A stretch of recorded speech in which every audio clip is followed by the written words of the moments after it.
Letter വായിച്ച ഗംഗയ്ക്ക് എന്നോട് പ്രേമം തോന്നൂല്ലോ അല്ലേ? പ്രേമം തോന്നുന്നോ? പ്രേമം കൊണ്ടേ പൂത്ത് തളർക്കും, നിന്നെ ഓടി വന്ന് കെട്ടിപ്പിടിക്കും. അമ്മ അതിന് വാക്കുകളല്ലേ എഴുതിയിരിക്കുന്നത്. ശരിക്കും അളിയ നീ ഒരു സംഭവം തന്നെ. നീ കേട്ടിട്ടില്ലേ, ഒരു friend in need is a friend in deed എന്ന് വെച്ചാ? എടാ, ഞാനാ നിന്റെ യഥാർത്ഥ ഫ്രണ്ട് എന്ന്. അങ്ങനെ എന്നാലേ ആ ലെറ്റർ കൊണ്ടേ കൊടുത്തിട്ട് വാ. ഞാനാ? പിന്നെ ഞാനോ? എടാ, നിന്റെ ലവ് ലെറ്റർ നീ അല്ലാതെ പിന്നെ വേറെ ആരും കൊണ്ടു കൊടുത്ത? അത് നടക്കൂല അളിയാ. പ്ലീസ് അളിയാ, ഞാൻ ലെറ്റർ കൊടുക്കുന്നുണ്ട അമ്മായി എന്ത് വിചാരിക്കും? എടാ, നീ അമ്മായിക്കല്ലോ കൊടുക്കുന്നത്. എന്താളിയാ പ്ലീസ് ഡാ, നീ അല്ലേ പറഞ്ഞത് നീ എന്റെ ഫ്രണ്ടാണെന്ന്? ഇതും കൂടെ ഒന്ന് ചെയ്താടാ. ഇവൻ ശരി നടക്ക. നീ കൂടുതൽ സുന്ദരനാവണ്ട. കൊടുക്ക്. ഇവനെ നീ എന്ത് പിള്ളേടെ കാഴ്ച അളിയാ? എന്ത് നല്ല റൊമാൻറ്റിക് കാഴ്ചയായിരുന്നു. എന്നെ കൊണ്ട് പറ്റുമെന്ന് തോന്നുന്നില്ല അളിയാ. പ്ലീസ് അടാ, ഒന്ന് ഹെൽപ്പ് ചെയ്യളിയാ. പ്രേമിക്കുമ്പോഴേ കുറച്ച് ധൈര്യമൊക്കെ വേണം. എടാ, നീ എന്റെ ഫ്രണ്ട് അല്ലേ? നീ ധീരനല്ലേ? ഇവിടെ ധീരനല്ല, നിവിൻ. എടാ, ധീരനായ നിവിനെ എന്നെ ഒന്ന് ഹെൽപ്പ് ചെയ്യളിയാ. എന്നെ കൊണ്ട് പറ്റൂല, അതുകൊണ്ടാ പ്ലീസ്. എന്നാലും നിന്റെ ലവ് ലെറ്റർ ഞാൻ കൊടുക്കാന്നൊക്കെ പറഞ്ഞു. പ്ലീസ്. എന്നാലിപ്പോ ഞാൻ എങ്ങനെ ഇത് കൊടുക്കുക? ഒരു വഴിയുണ്ട്. ഇങ്ങോട്ടല്ല, അങ്ങോട്ട് നോക്കും. ഇതൊരു കാറ്റ് വന്നുണ്ടല്ലോ, തുണി പറന്നു പോകാതിരിക്കാനേ ക്ലിപ്പ് ഇടണം. ഞാൻ ക്ലിപ്പ് എടുത്താം, നീ ഇവിടെ തന്നെ നിന്നോ. ഹായ് മോളു, നല്ല ചുന്ദരിയായിരിക്കുന്നല്ലോ. എന്താ പേര്? ലിൻഡ. എന്നാലേ ലിന്റെ മോള് ഞങ്ങൾക്ക് ഒരു ഹെൽപ്പ് ചെയ്യൂ. ഇല്ല, വെറുതെ ഞാൻ എന്തിനാ ഹെൽപ്പ് ചെയ്യുന്നേ? അതാണോ? ഹെൽപ്പ് ചെയ്താലേ മോക്ക് ഞങ്ങൾ ചോക്ലേറ്റ് മേടിച്ചുതരാം. എന്താ ചെയ്യേണ്ടത്? ഈ ലെറ്റർ ആ വീടിന്റെ മുറ്റത്തേക്കുന്ന ചേച്ചി കൊണ്ടുപോയി കൊടുക്കണം, അത്രേ ഉള്ളൂ. കാര്യം കഴിഞ്ഞിട്ട് വാക്കുമാറില്ലല്ലോ. ഇല്ലെന്നേ, മോൾ ഇത് കൊണ്ടുപോയി കൊടുത്തിട്ട് വാ, ഞങ്ങൾ ഇവിടെ വെയിറ്റ് ചെയ്യാം. ഇതൊക്കെ ഇങ്ങ് തന്നേക്ക്. എന്നിട്ട് മോള് ഇത് പിടിച്ചോ. പൊക്കോ. നിവിനെ, നീ സൂപ്പറാടാ. നില ചേച്ചി, ഇതാ. ആഹാ, ഇതാരാ? ലിന്റെ മോളോ? എപ്പോ വന്നു? ഇപ്പൊ വന്നതേ ഉള്ളൂ. ഇത് കൊടുക്കാൻ വന്നതാ. എന്താ അത്? ഇത് പിടിക്കാ. നമ്മുടെ അമ്പേ ലക്ഷ്യത്തിൽ തന്നെ കൊണ്ടു. അളിയാ, കുഴപ്പമാവോ? എന്താ ചേച്ചി? നിളയ്ക്ക് ആരോ ലവ് ലെറ്റർ കൊടുത്തുവിട്ടിരിക്കുന്നു. നിളയ്ക്കോ? അളിയ, അമ്പ് മാറിക്കൊണ്ട്. ആരാടി നിനക്ക് ലവ് ലെറ്റർ എഴുതാൻ? എനിക്കൊന്നും അറിയില്ല ചേച്ചി. ലിൻഡ ഇപ്പൊ എനിക്ക് കൊണ്ടുവന്നതാ. മോൾക്ക് ഇതാരാ തന്നത്? 2 മാമന്മാരാ. എന്നിട്ട് അവരെവിടെ? അവിടെ ഗേറ്റിന്റെ അപ്പുറത്തുണ്ട്. അളിയ, ബൂമറങ്ങായി തിരിച്ചടിച്ച്. രക്ഷപ്പെട്ട പോയി കളഞ്ഞല്ലേ? ശരിയാക്കി തരാം. ചൊറിയുന്നുണ്ടെങ്കിലേ അത് കണക്കായി പോയി. നിന്നോട് ആരെങ്കിലും പറഞ്ഞോ ആ പൂ എടുത്ത് മുഖത്ത് തേക്കാൻ? എടാ, അമ്മാവൻ എന്നെ വീട്ടിലേക്ക് വിളിച്ച കാര്യം പറയാനും കൂടിയാ ഞാൻ നിന്നെ വിളിച്ചേ. എന്തിന്? മിക്കവാറും ഗംഗയുടെ കല്യാണക്കാര്യം സംസാരിക്കാനായിരിക്കും. സംസാരിച്ചോണം. എടാ, നീയും കൂടെ ഒന്ന് വന്നിരുന്നെങ്കിൽ. ഞാനെന്തിനാണ് അവിടെ? എടാ, അവിടെ എന്താ സംസാരിക്കേണ്ടെന്ന് എനിക്കറിയില്ല. വെച്ചിട്ട് പോടാ. ഹലോ എടോ, ഇയാൾ എന്ത് തോന്നിയ കാണിച്ചത്? ഇവിടെ ചോദിക്കാനും പറയാനും ആരും ഇല്ലാന്ന് കരുതിയോ? അല്ല, ഞാൻ എന്താ കാട്ടിയെന്ന്? കൂടുതലൊക്കെ നിഷ്കളങ്കൻ സമയല്ലേ? ഇയാൾ എന്തിനാ എന്റെ അനിയത്തെ നിലയ്ക്ക് ലവ് ലെറ്റർ കൊടുത്തത്? അവൾക്ക് പ്രായപൂർത്തി ആയിട്ടില്ല എന്നുള്ളത് അറിയോ? അത് നിളയ്ക്കല്ല. ഇനി ഉരുളനെന്ന് നിക്കല്ലേ. വാ തുറന്ന ഗാന്ധിസോ ഓസോൺ പാളി കയ്യിലിരിപ്പാണെങ്കിലോ? ഞാൻ അത്രയ്ക്ക് മോശക്കാരനാണെന്നാ കുട്ടിക്ക് തോന്നുന്നത്. പിന്നെ എന്താടോ, എട്ടും പൊട്ടും തിരിയാത്ത കൊച്ചു പെൺപിള്ളാർക്ക് ലവ് ലെറ്റർ കൊടുക്കുന്ന തന്നെ രൂപക്കൂട്ടിൽ വെച്ച് പൂജിക്കണം. തനിക്ക് ഞാൻ പേരിട്ടിരുന്നത് ഓസോൺ പാളി എന്നായിരുന്നു. ശരിക്കുള്ള തന്റെ പേര് പോക്സോ. പോക്സോ. എന്റെ അച്ഛൻ അറിഞ്ഞാൽ എന്താ ചെയ്യാൻ തനിക്കറിയാം. അല്ലെങ്കിൽ എന്തിനാ അച്ഛൻ? അതൊരു പാവം. ഇതിനൊക്കെ ഞാൻ തന്നെ മതി. പോലീസിൽ കംപ്ലൈന്റ് കൊടുക്കട്ടെ? ശരി, ഇയാളെ കൊണ്ടേ കൊടുക്ക. എന്താ? ഇയാള് പോയി പോലീസിൽ കംപ്ലൈന്റ് ചെയ്യാൻ. അപ്പോഴെങ്കിലും സത്യം അറിയാലോ. എടോ, ഇന്റെ സത്യം. അതെ, ആ ലെറ്റർ ഒന്ന് വായിച്ചു നോക്കിയാൽ സത്യം അറിയാലോ.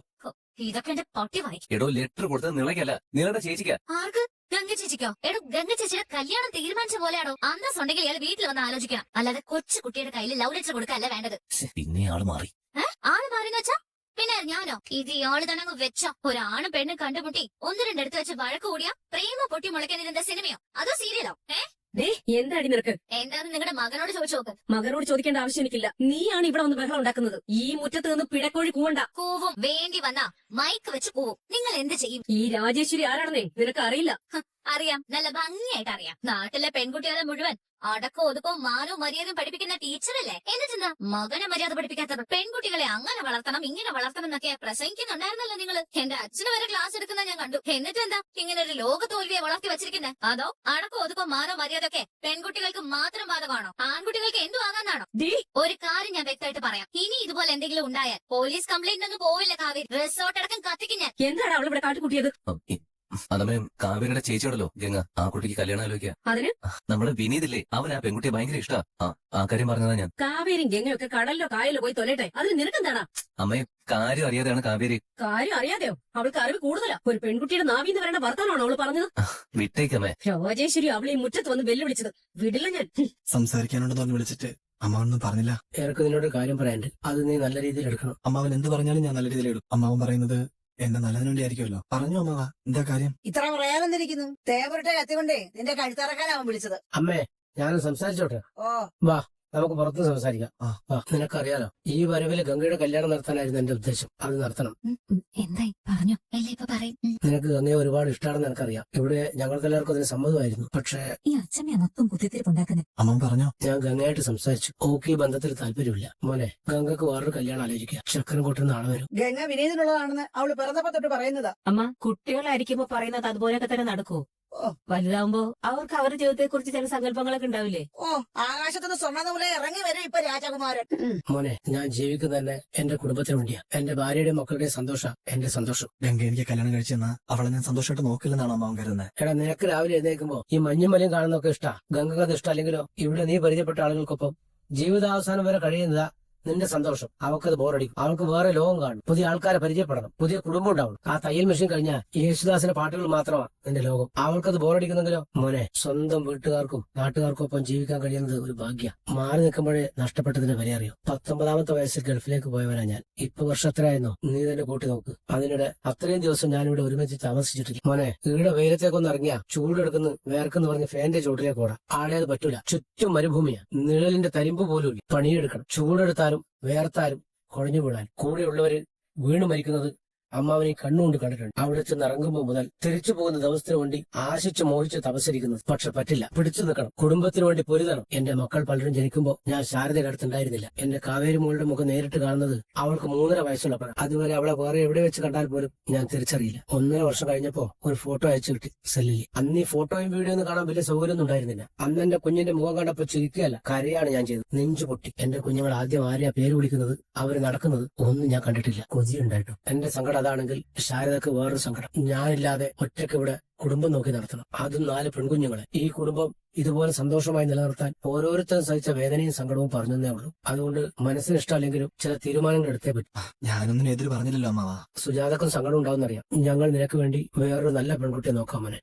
ഏയ്, അതൊന്നും ഇപ്പൊ ആലോചിക്കണ്ട അമ്മാവ. നാളെയല്ലേ പെണ്ണാൾ ചടങ്ങ്. എന്തെങ്കിലും ആവശ്യം ഉണ്ടെങ്കിൽ വിളിച്ചാൽ മതി. പന്തലിടാനോ സാധനങ്ങൾ വാങ്ങാനോ എന്തെങ്കിലും.